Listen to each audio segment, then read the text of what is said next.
Well, Ernest P. Worrell had been a cult phenomenon since the 80s, doing commercials before leaping onto the big screen. But after over a decade of the character, all great things must come to an end. And sadly, it wasn't with a bang.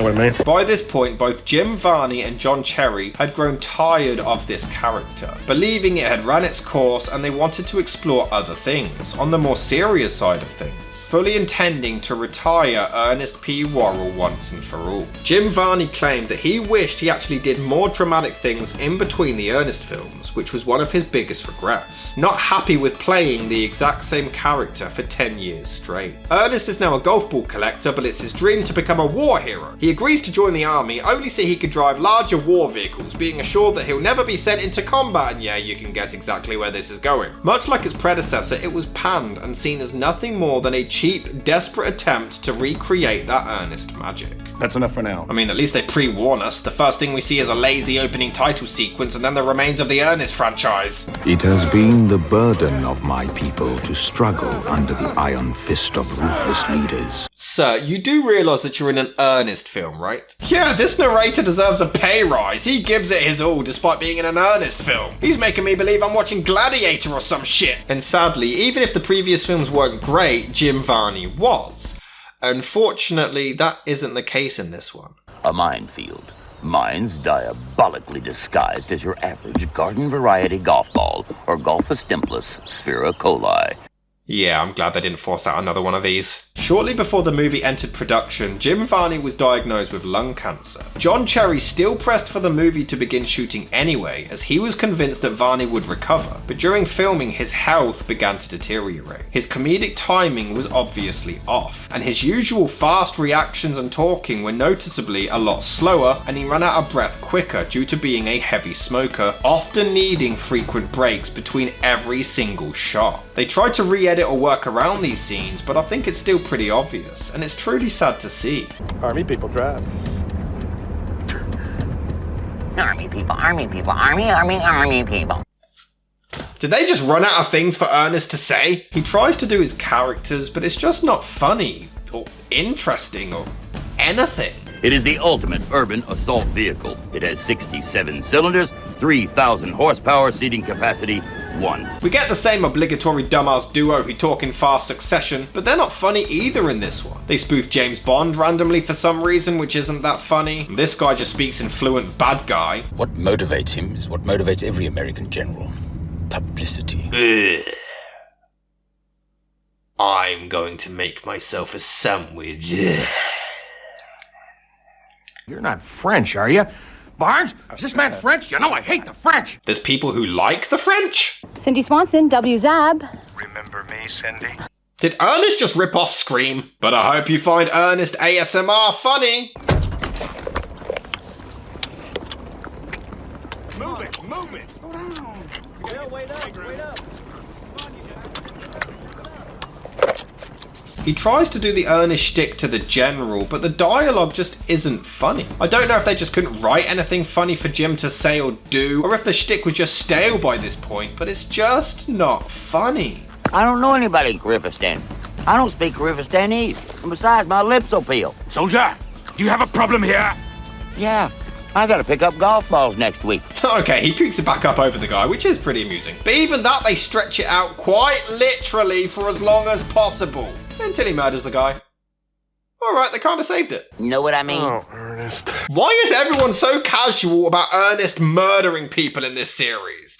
Oh, Ernest, that's just Ernest, just being silly. His friend Ben nearly dies, and Ernest ends up nearly murdering him on his deathbed several times. They are trying way too hard at this point. And right at the end of the film, it turns out he's still alive, but by this point you've completely forgotten who he is and you just don't care, if you even care to begin with. To its credit, I'm surprised there aren't more fantasy sequences to pad out time. They don't have enough story for an hour-long special, let alone an hour-and-a-half feature. You can tell Varney is giving it his all, but you can't save complete dog shit. There's just so many scenes where Ernest is just annoying, and not in a charming way. You want him to be bullied and harassed. You're stopping the entire combined force of the world for a jellyfish?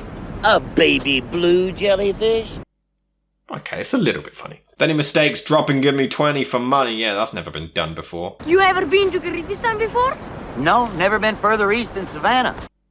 And Africa. It's quite sweet that Ernest is scammed out of money by this kid who promises to return with his change, and he actually does wait, bless him. But then he saves the little shit from being jumped, and the rest of the film is based on their friendship. Nice message, but it's boring as shit, so who cares? The film tries to touch your feels, but it doesn't work. Okay, they do have one sweet scene where they realise they have a lot in common and begin to bond. Sometimes it works. But 40 minutes in and you're subjected to watching Ernest making pancakes. Jesus fucking Christ, do something! Why was this even made? Alright, the pancakes being rock hard and weighing down the soldiers' trays is a little funny. And this fella's name is Wank! His name is Wank! The general and the love interest are both kidnapped, but he's been a dickhead the entire film, and she doesn't have much of a character other than just being Ernest's crush, so I don't really care. There is a sequence where he ends up being stranded in the desert, and the cinematography is at least different. And it is quite funny when he randomly decides to happily start making sand angels. It's just so unexpected. 10 years of the character, and they're still trying to make walking into a door funny. They have all of this chaos trying to escape guards, and I just don't care. The film is just boring, and I don't particularly care for the story. Although sometimes they do get a lucky gag. You know, they say every man has a bullet with his name on it. Here's mine. See, Ernest? I figure as long as this is in my pocket, nobody can shoot me with it. They even try to be so serious during the climax, but my god, it's just so boring. Just end! Oh hey, Ernest finally gets a kiss. The film is bad. After 9 movies, they were bound to get one eventually. I know I'm biased, I grew up with Ernest. I find most of the films good, a couple are only okay, but this one is just shit. It's very rarely funny and it's painfully boring. I can't get invested in any of it.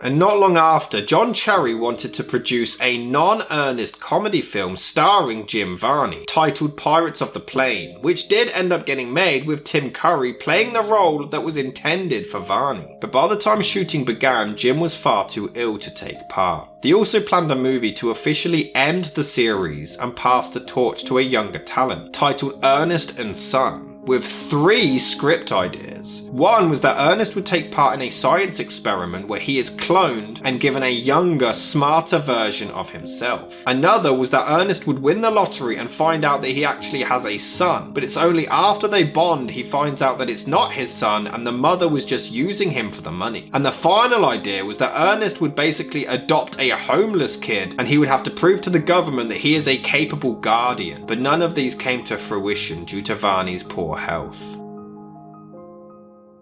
On February the 10th, 2000, Jim Varney tragically passed away from lung cancer at the age of 50, leaving behind a legacy of unforgettable memories. Years after his death, John Cherry and Coke Sam's did plan a reboot series based on Ernest's son, featuring comedian and actor Billy Crank, who often portrayed Ernest at conventions. But in 2022, John Cherry passed away, and it's doubtful it will ever materialise. And sadly, Ernest in the Army would be the final memory of this iconic character. It's a shame to see such a beloved part of my childhood reduced to this, and that's really what Ernest was to me. The series holds a sentimental feeling for me. I grew up with this guy, and his films were always a pick-me-up when I was feeling low. And to this day, even as an adult, I still find myself putting on an Ernest film every Halloween and every Christmas, or any time in between to cheer myself up. Jim Varney was my hero.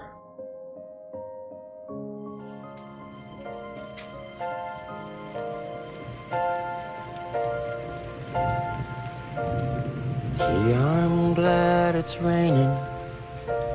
There's always something to be thankful for.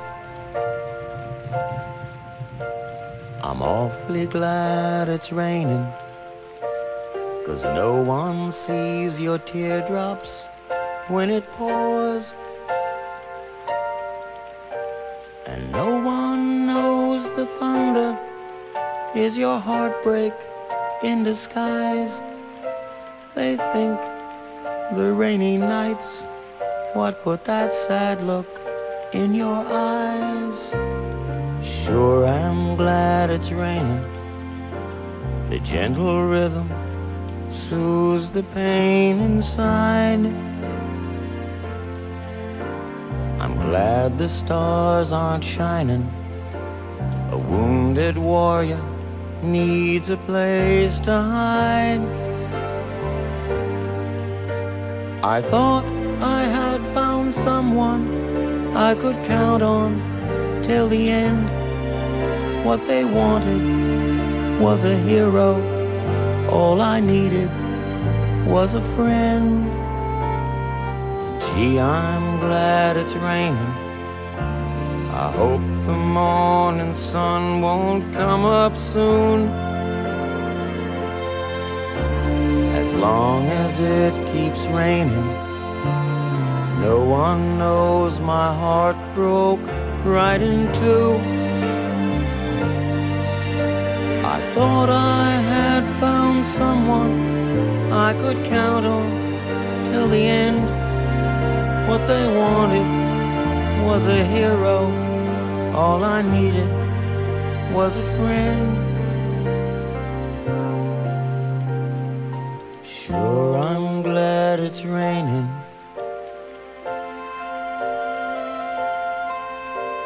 I'm awfully glad it's raining.